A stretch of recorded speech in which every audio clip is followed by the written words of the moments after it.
My name is Lily, and I work as an editor at a big publishing company in the city.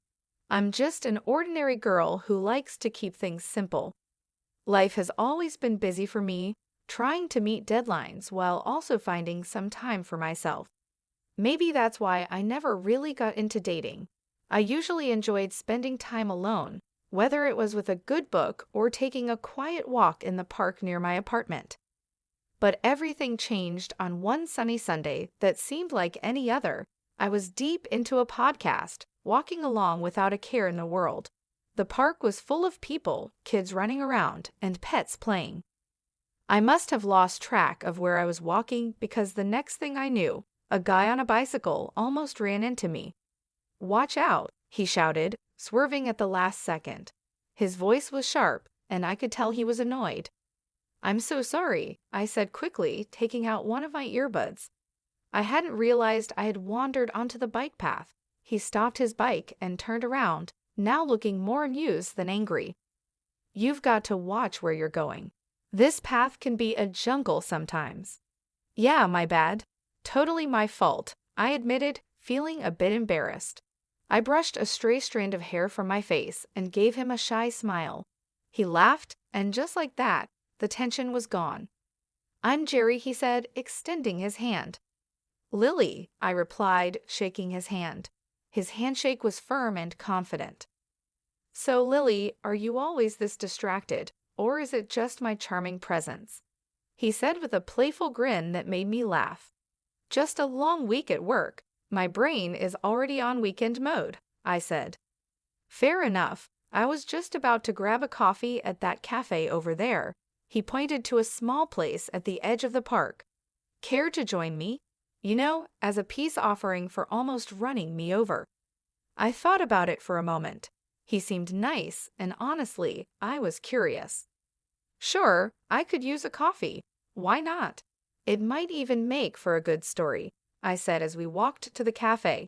Jerry was easy to talk to. He told me about his job at a car sales company and how he liked to spend his weekends biking or hanging out with friends. He wasn't from the city. He moved here because he thought it offered more opportunities. Big city dreams and all that," he said with a smirk. I shared a bit about my job too, explaining how I loved books and turned that passion into a career. "It's better than being stuck in a cubicle doing something you hate," I added. We reached the cafe and ordered our coffees. While we waited, I realized how comfortable I felt around him. It was strange because I'm usually a bit reserved around new people, but with Jerry, the conversation just flowed. After meeting Jerry, we started hanging out more. He was funny and easygoing, but it wasn't long before I started noticing little things that bothered me. At first, it was nothing major, just small comments here and there that made me raise an eyebrow. One Sunday, we decided to go out for dinner, and somehow the topic of careers and family came up. We were just chatting about work and life, nothing serious, or so I thought. "So how's the book world treating you?" Jerry asked, taking a sip of his beer. "It's busy as always. Deadlines don't stop for anyone," I replied, poking at my salad. "Yeah, I get that, but you wouldn't want to be stuck in that forever, right? I mean, eventually you'd want to settle down, maybe cut back on work hours," Jerry said casually. I paused, my fork midair. "Not really, Jerry. I love what I do. I don't see myself giving it up anytime soon, or ever really." Jerry shrugged. "Sure, but what about when we have kids? Wouldn't you want to be around more?" The question caught me off guard. I chuckled nervously. "That's jumping way ahead, don't you think?" He laughed it off. "Yeah, you're right. Just thinking out loud, I guess." I tried to shake off the discomfort, but it lingered. A couple of weeks later, Jerry invited me to have dinner with his parents. I figured it was a good sign, thing getting serious and all. I was nervous but hopeful. That dinner, though, opened my eyes a bit more. His parents lived in a cozy, well-kept house in the suburbs. His mom, Mrs. David, was all smiles when we arrived. "Lily, so lovely to finally meet you. Jerry has told us so much about you," she gushed, pulling me into a hug. "Thank you for having me, Mrs. David. It's great to meet you too," I replied. I managed to reply with a smile. Dinner was going well until Mrs. Davids started talking about family and marriage. "You know, Jerry was always the responsible one," she said, serving herself more potatoes. "We've always told him how important it is to find a good girl who knows how to take care of a home." Jerry's dad nodded in agreement. "Absolutely, it's about building a strong foundation. A man needs to provide, and a woman, well, she takes care of the home."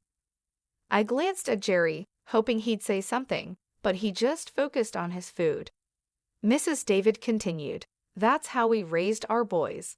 Family first, right, Jerry?" "Right, Mom," Jerry finally said, looking up. His agreement felt like a punch to the gut. I tried to stay calm. "It's interesting because I've always been very focused on my career. I love my job and believe in contributing equally." Mrs. David smiled, but it felt forced. "Of course, dear, but you'll see, priorities change when you have children. It's only natural for a woman to want to stay at home with her babies." The rest of the evening passed in a blur. We left shortly after dinner, and the drive home was tense. I broke the silence. "Your mom has some strong opinions about family roles. Do you feel the same way?" He hesitated, then said, "I think there's some truth to it. It worked for my parents." Despite the uneasy dinner with Jerry's parents, our relationship continued. Somehow, the good times seemed to outweigh the bad, and I found myself agreeing to marry him. Looking back, love must have blinded me because those warning signs were still there in the back of my mind. The wedding planning began, and it was all a whirlwind. Jerry wanted something simple, and so did I. We decided on a modest ceremony with just close family and friends. As the day approached, the real pressure started to build, not about the event, but about what our lives would be like afterward. After the ceremony at the reception, Jerry's mom pulled me aside. Her smile was wide, but her eyes were serious. "Lily, dear, I'm so happy for you both. Remember, a good wife supports her husband no matter what." "Thank you, Mrs. David. I intend to be a supportive partner," I replied, trying to keep my voice steady. "And remember, dear, when the babies start coming, it's best if you're at home. You can't trust strangers to raise your children," she added. Her words felt like a warning, and the finality in her tone made my stomach churn. I just nodded, not trusting myself to speak. Later, when Jerry and I were alone, I said, "Your mom talked to me about kids and me not working." I started watching his reaction closely. "Yeah, she's just looking out for the future. She means well, Lily, you know how moms are." Jerry brushed it off, taking a sip of his champagne. "But you know I'm not planning to quit my job, right? Even when we have kids," I said, needing him to understand. Jerry paused, his face serious. "We'll see, Lily. Things change. We'll do what's best for our family." After our wedding, Jerry suggested we move to a larger apartment closer to his work at the car sales company. The place was nice, bigger than our old one, but it was right next door to his parents' house. I had my doubts about why he chose this particular spot, but I agreed, hoping for the best. Once we settled in, the reality of our new life together began to show. Jerry started bringing up his idea of a traditional family more often, where he would be the breadwinner, and I would handle the household and, eventually, the kids. One evening, we sat down with our finances spread across the dining table, a mess of bills and budgets under the dim light. I tried to show him how keeping both our jobs was better, especially with the economy being unstable. "Look at these numbers, Jerry. With both incomes, we're not just getting by, we're actually saving. It doesn't make sense for me to quit my job," I said, pointing at the spreadsheet. Jerry shook his head, pushing the papers away slightly. "It's not just about the money, Lily. It's about having a real family life, you know, like my parents had." I sighed, feeling frustrated. "But it's not the past, Jerry. Things are different now. We both need to contribute." He didn't seem convinced, and the discussion ended with a heavy silence. The situation got more complicated with his mother, Mrs. David, living so close. She dropped by often, unannounced, each visit with a new critique about how I was managing our home. One afternoon, I was sorting through some work emails when she came in without a greeting. She started inspecting the house, wiping her finger along the bookshelf, looking for dust. "Lily, you really should focus more on keeping a cleaner house. A dusty home is not a healthy home," she said, her tone sharp. I clenched my teeth, trying to stay calm. "I cleaned yesterday, Mrs. David, and I work full-time. It's just a little dust." "That's just it, you work too much. If you were home more, maybe things wouldn't slip through," she countered, walking over to the linen closet. She pulled out a sheet, checking for any signs of improper laundering. I followed her, my hands clenched into fists at my sides, trying to keep my cool. "I manage my time just fine, Mrs. David. Jerry and I are both happy with how things are," I said. She shook her head and moved to the kitchen to check the contents of our fridge. "A woman's place is taking care of her home and husband. All these modern ideas about women needing careers are nonsense." Every comment stung, and I felt my defenses rising. "Maybe that worked for you, but I'm not you. I'm not going to quit my job and become someone I'm not." When Jerry came home that evening, I tried to explain how suffocating his mother's visits were becoming. He listened, but his response chilled me. "Mom's just trying to help Lily. She has a lot of experience running a home." "But it's our home, not hers. I need you to stand up for me, for us," I pleaded. Jerry looked torn but finally said, "She's my mom, Lily. She means well. We should at least consider her advice." The argument that night was long and painful. We went to bed angry, the first of many silent nights. As the days turned into weeks, I felt more like an outsider in my own home, constantly judged and found wanting. The pressure to conform to an outdated idea of a wife was relentless, and my resolve to maintain my independence was tested every day. As the months passed, Jerry's complaints about me not doing enough at home started to increase. He would come home from work, look around with a scowl, and comment on the dusty shelves or the dinner that was either too bland or overcooked because I had rushed it after a long day at the publishing house. His favorite phrase became, "If you can't manage both, maybe you shouldn't be working." One evening, after a particularly harsh critique of some slightly undercooked pasta, Jerry let it drop. "Lily, I'm serious. If you can't meet me halfway and take care of the house properly, maybe we should rethink this whole arrangement," he said, implying that a divorce was on the table. I loved Jerry despite everything, and I didn't want our marriage to fail over this, so I made a decision that pained me deeply. The next day, I talked to my boss, Olivia, about quitting my job to become a full-time housewife. Olivia was shocked and tried to persuade me otherwise. "Lily, you're one of our best. Are you sure about this?" she asked, concern clear on her face. "I don't see any other way, Olivia. I have to try to make things work at home," I replied. I admitted feeling defeated. Olivia, always trying to find a solution, suggested a compromise.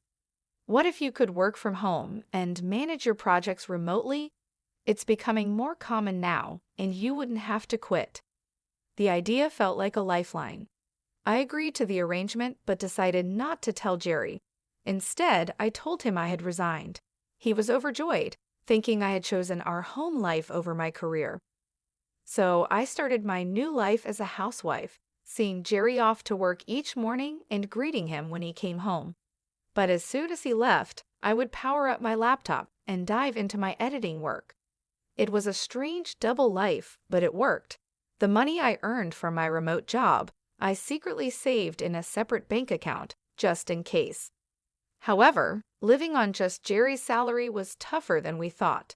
Despite my best efforts to save money, 5 months later, we were struggling financially.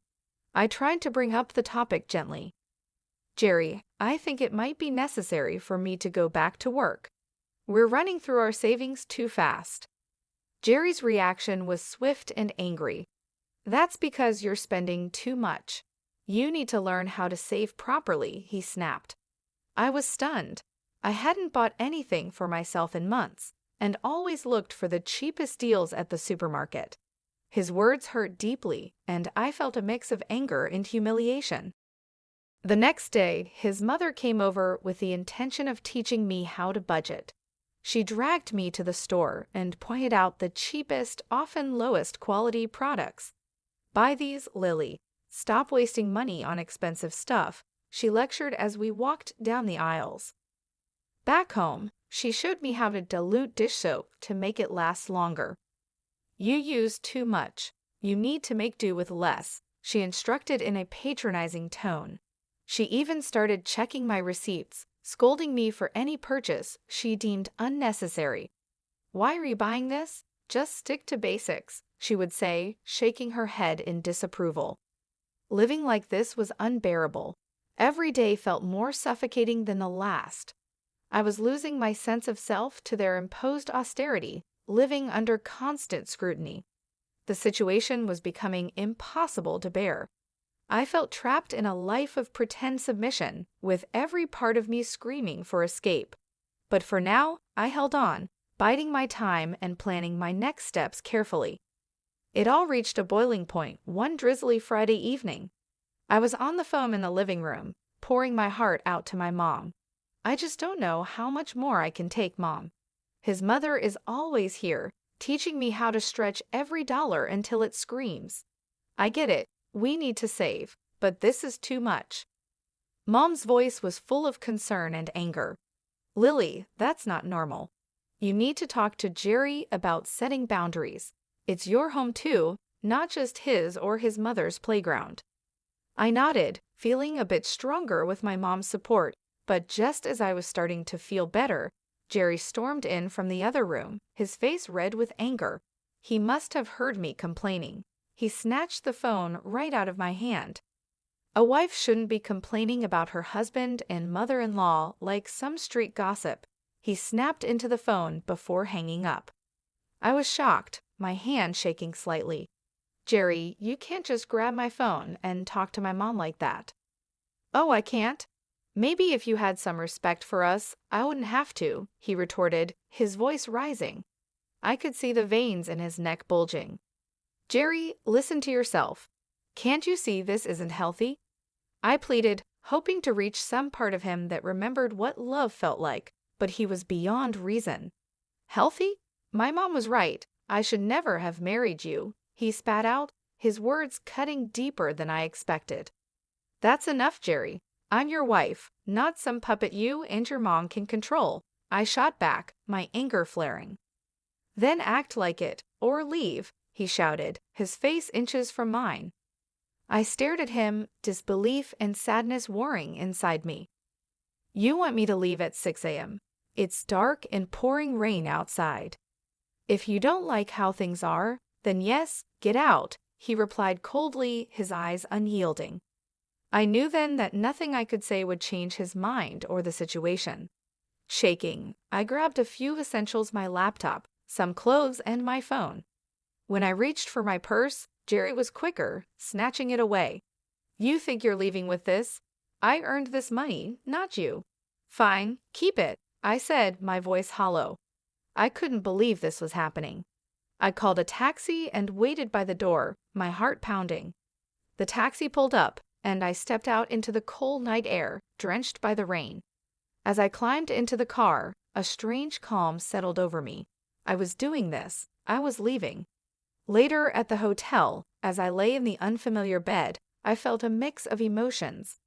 I felt a wave of relief amidst all the chaos. Despite everything, I hadn't quit my job, and my secret savings account, which Jerry didn't know about, was now my lifeline.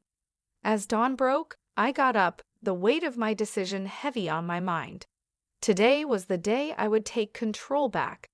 I had an appointment with a lawyer to talk about filing for divorce. It felt surreal, like I was living someone else's life. The lawyer's office was a simple, unremarkable place, tucked between a row of old brick buildings. Inside, Mr. Richard, my lawyer, was a straightforward man who didn't waste any time. Let's get down to business, he said as soon as I sat down. "You're here to file for divorce, correct?" "Yes," I confirmed, my voice steadier than I expected. "I can't go back to the way things were." Mr. Richard nodded seriously. "All right. I'll need all the details, any joint accounts, property, anything that needs untangling." We spent the next hour going over everything. He explained the legal process, what I could expect, and what my rights were. He was thorough, making sure I understood each step before preparing the necessary documents. "You'll need to serve these to your husband," he instructed as he handed me the envelope, sealed with a stamp that felt like the seal on my old life. With the divorce papers in hand, I went back to the apartment I had shared with Jerry. He was still asleep, probably exhausted from last night's argument. The apartment felt different as I packed my things. Each item I put away marked the end of another shared chapter. By the time I finished packing, Jerry was waking up. He wandered into the kitchen, bleary-eyed and clearly confused to see my bags piled by the door. "What's going on?" he mumbled, scratching his head. I didn't have much to say, just actions to take. Instead of answering, I handed him the envelope. "These are for you," I said, my voice calm despite the emotions swirling inside. Jerry tore open the envelope, a frown forming as he read the contents. "Divorce?" he laughed, disbelief in his tone. "You think you can just walk out and everything will be all right?" He looked up from the papers, his eyes cold. "Come back when you're ready to apologize, and maybe I'll consider taking you back. But remember, you'll have to listen to my mother from now on." The absurdity of his words almost made me laugh, but I held it back. "I'm not coming back, Jerry. We're done." As I walked out of that apartment, the air felt different, crisper, almost hopeful.